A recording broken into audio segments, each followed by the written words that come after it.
Ay, señor. Vaya usted puesto, pues. Buenas noches, Licen. Buenas noches, compañeras. Buenas noches, ¿cómo están?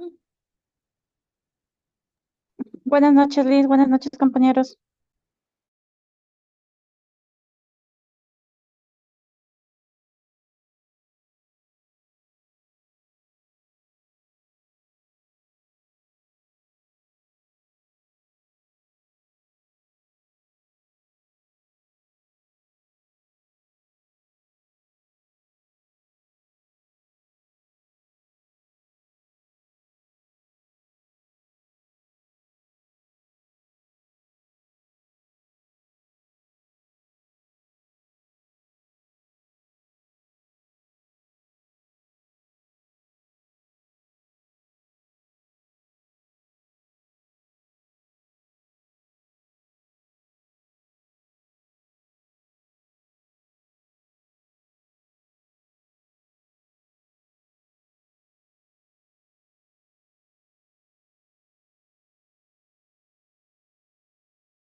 Listo.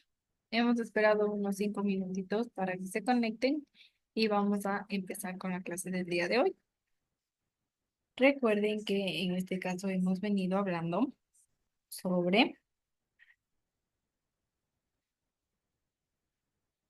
las enfermedades en este caso. Recuerden que mencionamos sobre la salud, hablamos sobre la salud. Desde ahora hablamos en este caso sobre las enfermedades. Y mencionábamos que existían enfermedades asociadas a cada uno de los sistemas. Decíamos en este caso que existen clasificaciones y también existen grupos y por ello, en este caso las enfermedades infecciosas son provocadas por microorganismos y virus.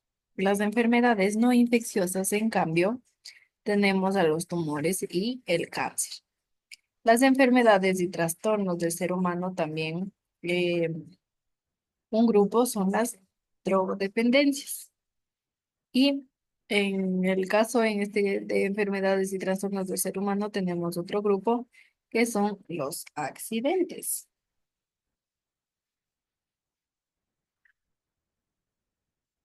Dicho esto, vamos a hablar sobre las enfermedades infecciosas.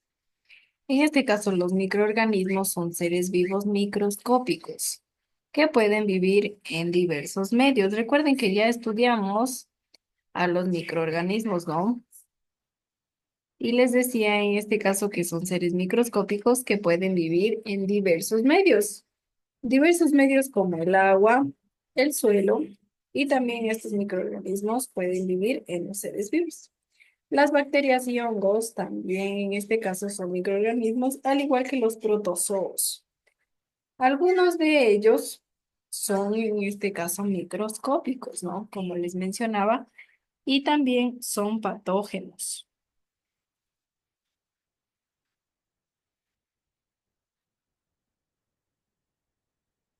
Los virus son estructuras, como les mencionaba, también microscópicas. Vamos ahora a ver cada uno de ellos. Recuerden que les mencioné a los virus, a los protozoos, a los hongos. Recuerden que en este caso las enfermedades infecciosas se caracterizan por ser transmisibles. ¿Qué decíamos en este caso que significaba transmisibles? Tal vez se acuerdan qué quería decir esta característica de ser transmisibles mis enfermedades infecciosas. ¿Se acuerdan?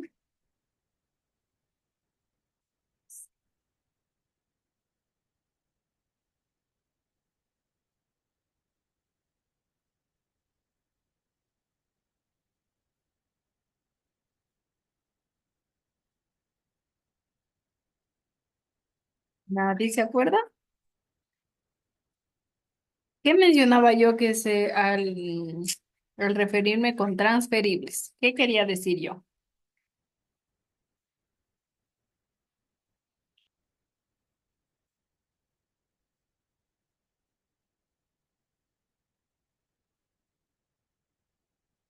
Disculpe, Lisa, ¿puede repetir la pregunta? Les mencionaba en este caso que habíamos hablado sobre las enfermedades infecciosas y yo les mencionaba que se caracterizaban por ser transmisibles. ¿Qué quería decir esta palabra que son transmisibles, mis enfermedades infecciosas? Es cuando se va pasando de una persona a otra, Lisa. Eso, muy bien, ¿no? Recuerden, es más, hasta aquí tenemos subrayado.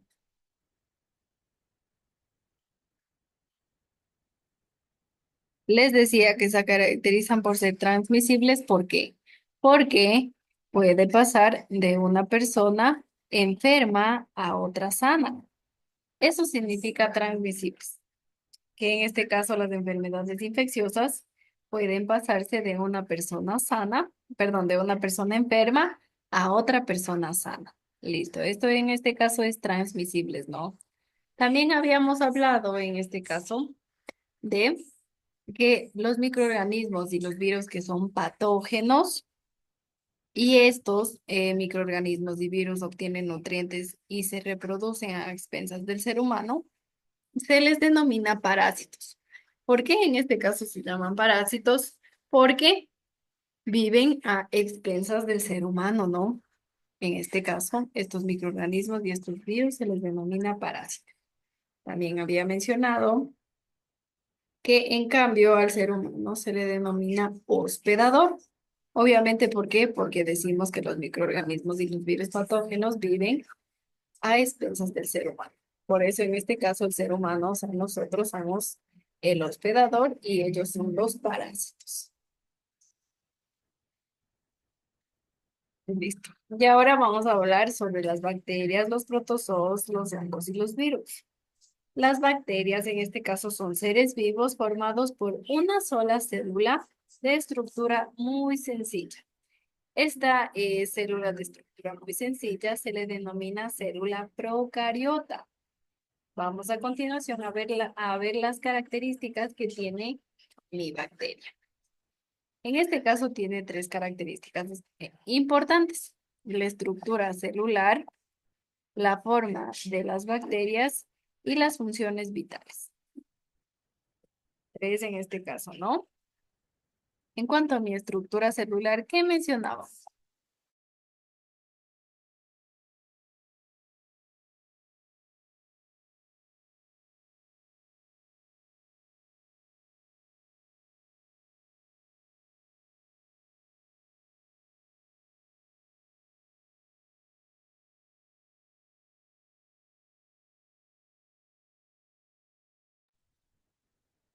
Decíamos, en cuanto a mi estructura celular de las bacterias, decíamos en este caso que tiene membrana celular, tiene citoplasma, tiene en este caso mi cromosoma y tiene mi pared bacteriana. Recuerden que estamos hablando de las bacterias, ¿no? Y en este caso, obviamente, una de sus partes es la pared bacteriana. Decíamos también que el material genético, en este caso es el de moradito. Moradito. Aquí está mi material genético, ¿no? Decíamos que el material genético es un solo cromosoma y que está formado por una cadena de ADN. Si ven, estos como churitos morados es una cadena de ADN que dirige en este caso todas las funciones de mi célula procariota, que es la bacteria. En la bacteria también está presente una pared bacteriana, ¿no? Y en este caso la pared bacteriana envuelve la membrana celular. Miren, tengo yo mi pared bacteriana y adentro de ella, ¿qué está? Mi membrana celular. Mi membrana celular, en este caso, está formada por una sustancia llamada mureína. Esta mureína da rigidez a mi célula, rigidez a mi bacteria, ¿no? En cuanto a mi segunda característica, que son las formas de las bacterias, yo tengo diferentes formas en este caso de mis bacterias. Mis bacterias pueden presentar diversas formas. Recuerden que mencionábamos en este caso. ¿Quién se acuerda de las formas que tenían?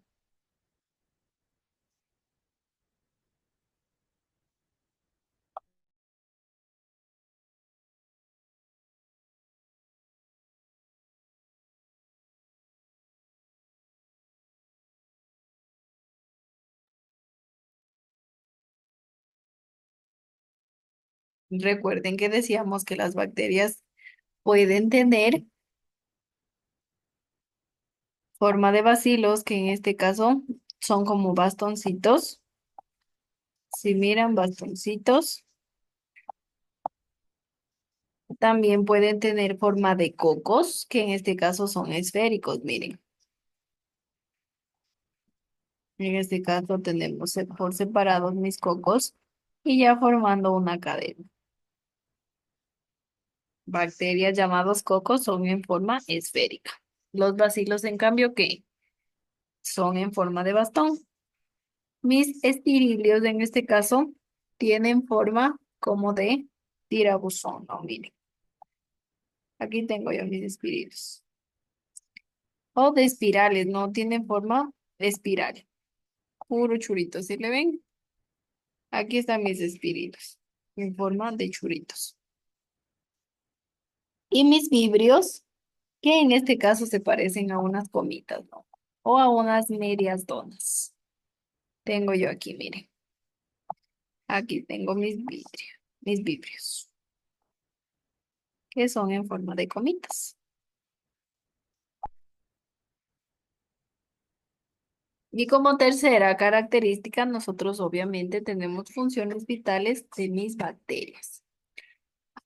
Tres funciones vitales súper importantes. Función de nutrición, función de relación y función de reproducción.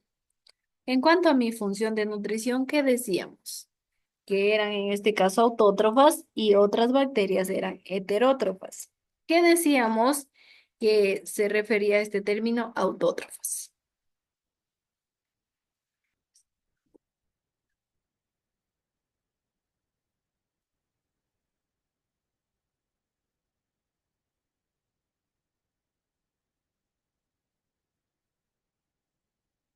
¿Se acuerdan que decíamos que era? Autótrofas.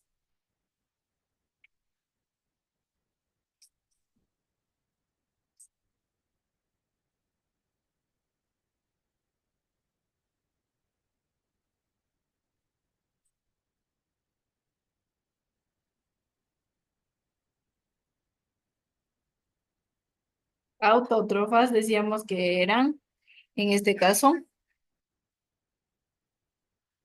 se alimentan por ellas mismas, por sí solas, ¿no? Producen su propio alimento. Eso quiere decir que son autótrofas. Heterótrofas, en cambio, que necesitan de alguien más para poder alimentarse, ¿no? En cuanto a la función de relación, nosotros decíamos que las bacterias pueden resistir condiciones adversas. En este caso puede ser una condición adversa como la sequedad o la falta de nutrientes. Al momento de poder resistir condiciones adversas, se forman esporas en mis bacterias, ¿no? Para poder, como menciono, resistir condiciones adversas. Nuestra tercera función, en este caso vital, es la función de reproducción.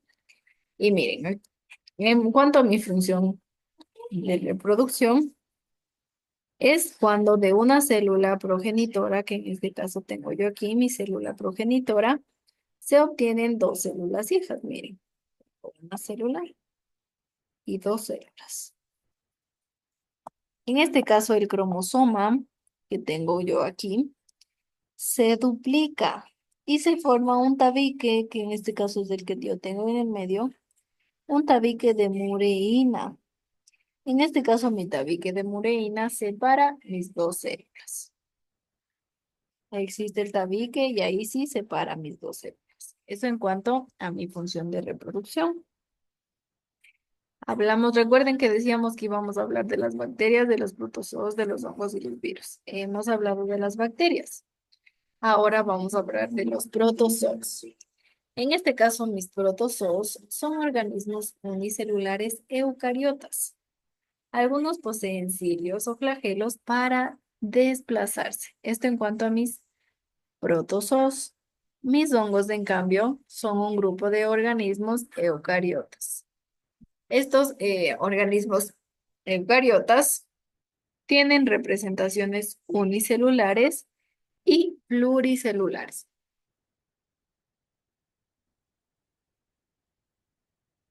¿Qué nos quiere decir esta palabra unicelulares y pluricelulares? Tal vez alguien.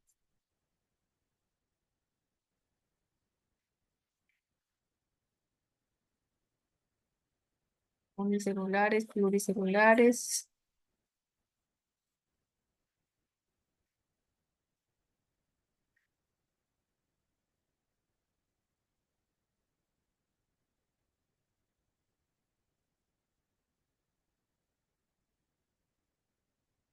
En cuanto a mis organismos unicelulares, son aquellos que están compuestos por una sola célula. En cambio, mis organismos pluricelulares están formados por más de una célula, ¿no? Esto nos quiere decir unicelulares y pluricelulares. Algunos hongos, en este caso, son parásitos del ser humano, ¿no? Y le provocan infecciones.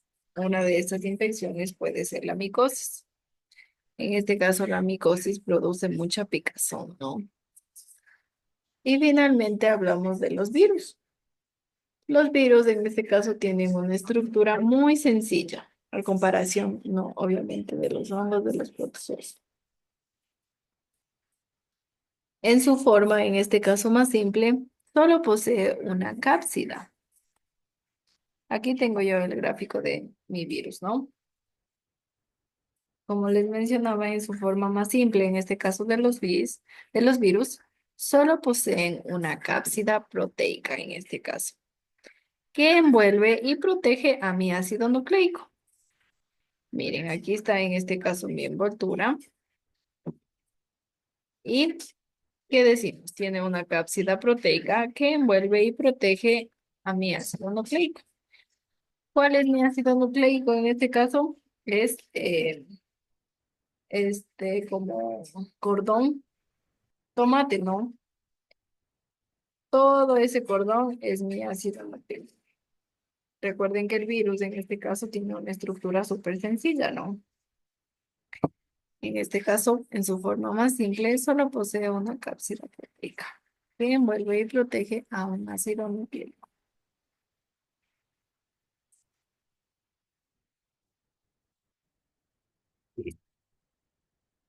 Hablamos ahora en cuanto a las enfermedades infecciosas y vamos a ver el proceso de cómo es que infectan ya a otra célula.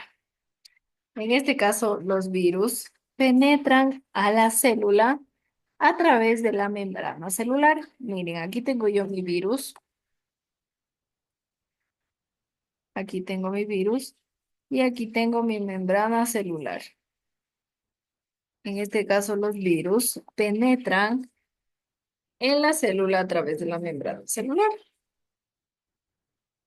El ácido nucleico del virus se integra a la célula. Miren, aquí tengo yo mi ácido nucleico solo del virus. Ya está en este caso integrada en la célula y en mi siguiente fase aprovecha en este caso toda la maquinaria replicativa de la célula para producir numerosas copias ya, pero del virus. Y si ven aquí en este caso está rojito, que es del virus, y aquí moradito, que pertenece a la de mi célula mismo, ¿no? Y como última fase en este caso, la célula se destruye y los numerosos virus formados pueden infectar a otras células. Si ven, así en este caso es el proceso de cómo infecta el virus a una célula y después ya pueden seguir infectando a absolutamente todas mis células. Y ahí ocurre en este caso el proceso de las enfermedades infecciosas, ¿no? Así se va propagando y ahí sí ya empezamos a tener síntomas de gripes, ¿no? De enfermedades infecciosas.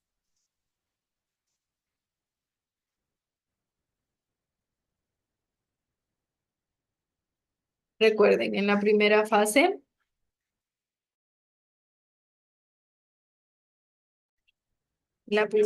¿qué pasaba? Los virus penetran en la célula. Recuerden que aquí tengo yo mi virus. Al momento de que penetra en la célula, lo hace a través de mi membrana celular, que es la que tengo yo aquí. Aquí, mi membrana celular. El virus penetra en la célula a través de la membrana celular. En mi segunda etapa, ya tengo a mi ácido nucleico del virus, que está ya integrado en mi célula, ¿no? Y en este caso, en la tercera fase, aprovechando toda la maquinaria replicativa de mi célula, se producen numerosas copias del virus. Y recuerden que en este caso aquí yo ya tengo mi célula, pero ya con el virus. Y como cuarta fase, la célula se destruye y los numerosos virus formados pueden infectar a otras células. Miren, pueden infectar a otras células.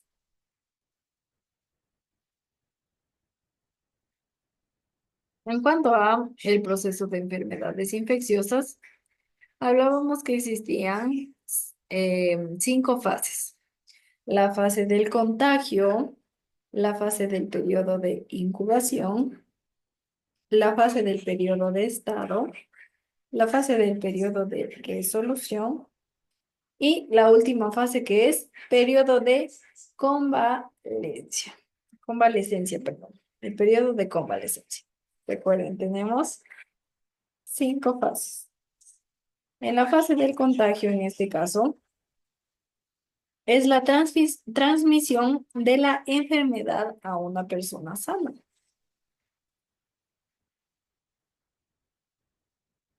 Recuerden, tenemos en este caso varias fases. La primera fase es el contagio, que en este caso es la transmisión de la enfermedad a una persona sana.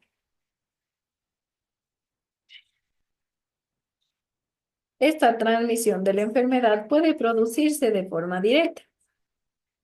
¿Cómo lo hace de forma directa? Puede transferirse a través de la sangre, de la saliva u otras secreciones de una persona infectada.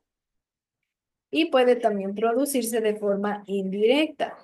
La forma indirecta en este caso es cuando se produce a través de un elemento transmisor, que un ejemplo de este elemento transmisor puede ser el agua.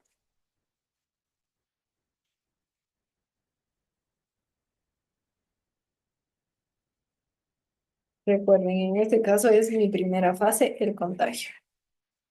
Mi segunda fase es el periodo de incubación. En este caso transcurre desde el momento del contagio hasta que se manifiesta la enfermedad. Recuerden, el periodo de incubación es desde que ya empieza el contagio hasta que se manifiesta la enfermedad en nosotros, ¿no? Y el periodo de estado es el tiempo de duración de la enfermedad. Y este se manifiesta, en este caso, los síntomas que causan malestar al enfermo. Ya en el periodo de estado, ya empiezan los síntomas, ¿no? Ya empiezan todos los síntomas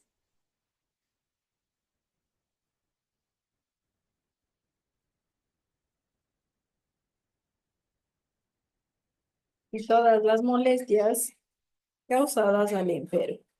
Esto en el periodo de estado, ¿no? El periodo de estado en este caso es el tiempo de duración de la enfermedad. Y recuerden que en el periodo de estado ya se manifiestan los síntomas que causan molestias al enfermo.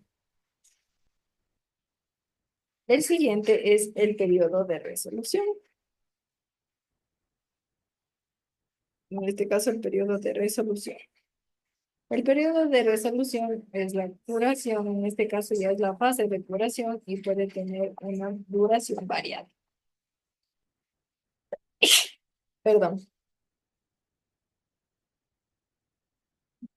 Recuerden, el periodo de resolución en este caso es la fase de curación y puede tener una duración variable.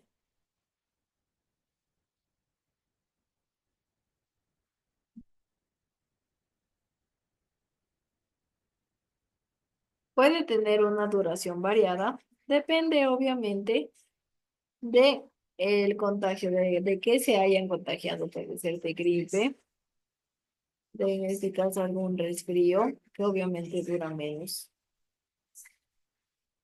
que la gripe, que la tos. Por eso tiene una duración variable. Y finalmente, en la última fase es el periodo de convalecencia. En esta fase ya se han eliminado los agentes patógenos. Recuerden que en este caso los agentes patógenos son eh, la enfermedad, no la enfermedad en sí.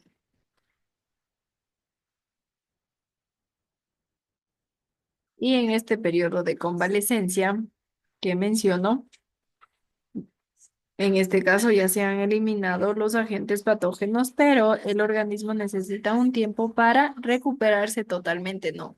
Para volver a generar defensas. Recuerden que en el periodo de resolución, que es la fase de curación, como les decía, puede tener un tiempo de duración variada porque también depende de qué tan buenas defensas tienes, ¿no? Si tal vez tienes unas buenas defensas, también la duración va a ser menos, en este caso de la enfermedad.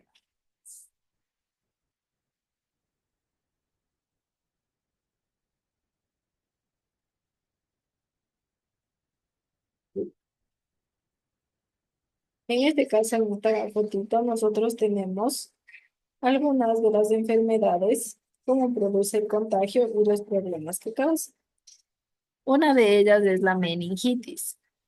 El agente patógeno, en este caso, o el agente que causa la meningitis, es una bacteria llamada Neisseria meningitis.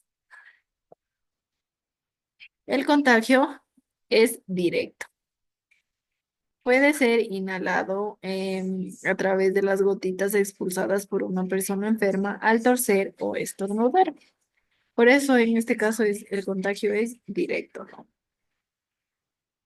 Los problemas que causa en este caso es que se inflaman las meninges, por lo que se produce fiebre, dolores de cabeza, vómito y rigidez de nuca.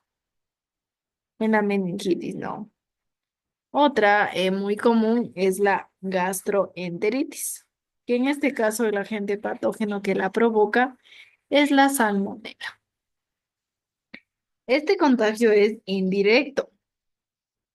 ¿Por qué creen que en este caso el contagio de la salmonela es un contagio indirecto y no directo?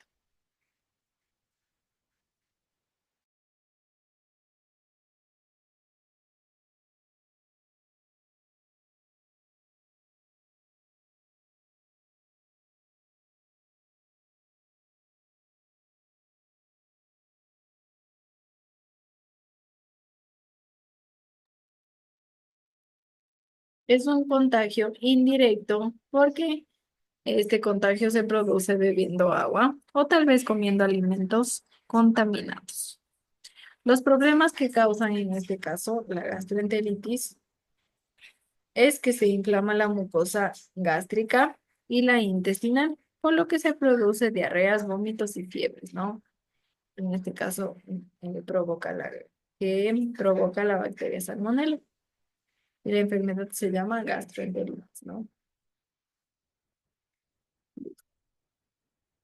Hasta aquí tal vez alguna duda, alguna inquietud.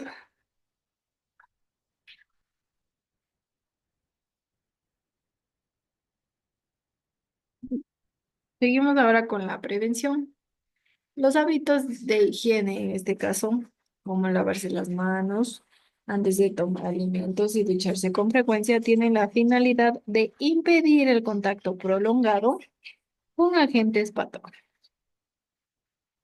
Otra prevención también es la administración de vacunas, en este caso, que es la principal medida preventiva por parte de la asistencia sanitaria pública.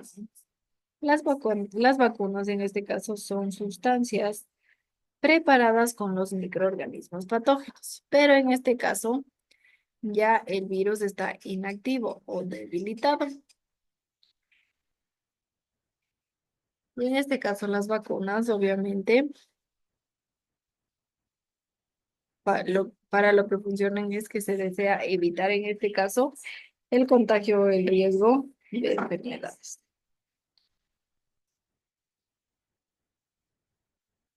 La prevención tiene tres fases en este caso.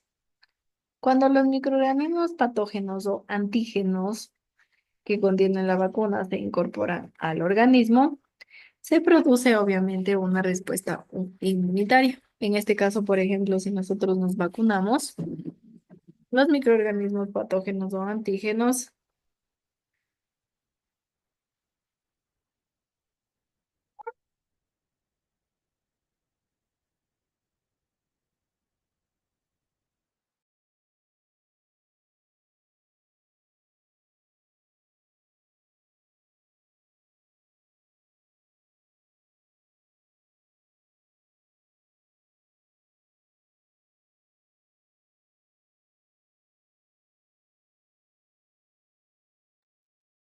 ya, perdón. Les mencionaba en este caso cuando nosotros nos vacunamos, los microorganismos patógenos o antígenos que contienen la bacteria se incorporan al organismo y así obviamente se produce una respuesta inmunitaria. ¿De qué es esta respuesta inmunitaria? Obviamente de nuestro sistema inmunológico a través de nuestras defensas, ¿no? La respuesta en este caso consiste en que los linfocitos fabrican anticuerpos. Recuerden que los linfocitos en este caso están en la sangre, ¿no? Y los linfocitos son los que nos ayudan en este caso de defendernos, ya que fabrican los anticuerpos. Recuerden que los anticuerpos son proteínas de defensa específicas para cada tipo de antígeno. Los antígenos en este caso, que son obviamente lo que las enfermedades infecciosas son destruidas por los anticuerpos, ¿no? En este caso, los antígenos son destruidos y los anticuerpos permanecen en la sangre. En este momento, el individuo obviamente ya está vacunado y es inmune a la enfermedad, en este caso que nosotros nos hemos vacunado, ¿no? Así es como funciona.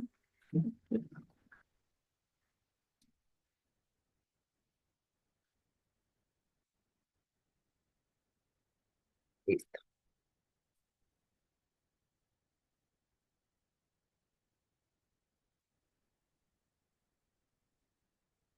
La prevención en este caso, recuerden que hemos hablado de las vacunas. Y en este caso, obviamente, se han establecido programas de vacunas para evitar algunas enfermedades que en este caso, hace algunos años eran corrientes en la infancia. Unos ejemplos de estas enfermedades sería el sarampión y la parotiditis. Recuerden, estas todavía sí existe vacunas para estas enfermedades.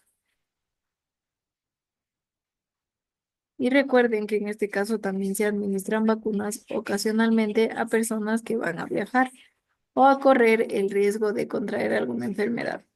Por ejemplo, cuando ustedes en este caso salen de viaje y se van por mucho tiempo, les piden que siempre vayan vacunados. Por ejemplo, obviamente depende al destino en el que se vayan, ¿no? Ah, y viajen en avión. Ahí es como que más frecuente que les pidan en este caso ya vacunarse para impedir contraer algunas enfermedades que tengan en este caso en algunos otros países, ¿no?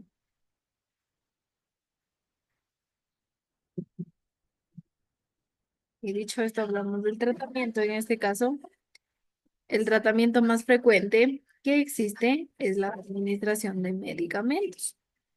En algunos casos puede ser necesario como el tratamiento, en este caso del trasplante de órganos, tejidos y células.